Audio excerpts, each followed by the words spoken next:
hard to win in this game. I have been so blessed to grow up in a Christian family, and when I was 4, I think I accepted the Christ into my heart, and I don't know if I totally understood it at 4 years old, but definitely, I mean, my sister and I were taught the truths of the Bible, and we were just constantly encouraged in the things of the Lord, and I'm so thankful for that.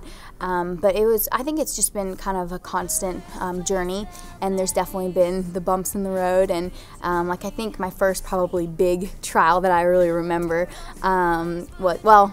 first one was switching from Christian school to public school. That was like a big deal. Like I'd never moved, I'd never done anything like that, and so like to go into a totally different environment, that was like 5th grade.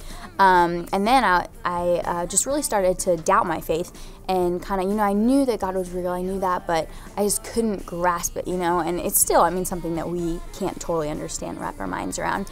But I went on a mission trip following kind of that time period when I was just doubting, and saw God in such a real way that I was like, I couldn't deny it, I was like, you can't say that people's lives are being changed because of some other thing, like that is only God. And I just felt His presence there, and that was a really just neat time in my life to draw close to the Lord. And another kind of challenge that I was faced with was all the way through middle school and high school. I had friends at school, but they were just kind of more acquaintances.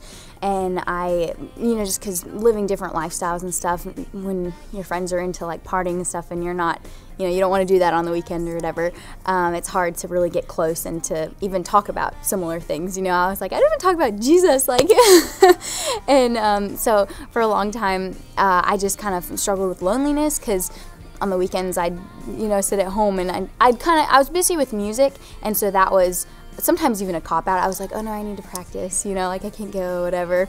But it was, definitely lonely at times, and I just prayed for so long just for one Christian friend. I just wanted one person that I could relate with, and the Lord really was so faithful. And my junior year of high school, I got plugged in at the youth group at my home church and met so many people, and like my closest friends now. And that was just really neat for me to see that, you gotta be patient, because really, like, you want things fast, we want things right away, and we're like, God, like, don't you want me to have friends? Like, why don't you bring them into my life? And but I just learned kind of to really depend on Him when I had nothing else, and He just teaches you so much through those really tough situations. Gotta give it back to you.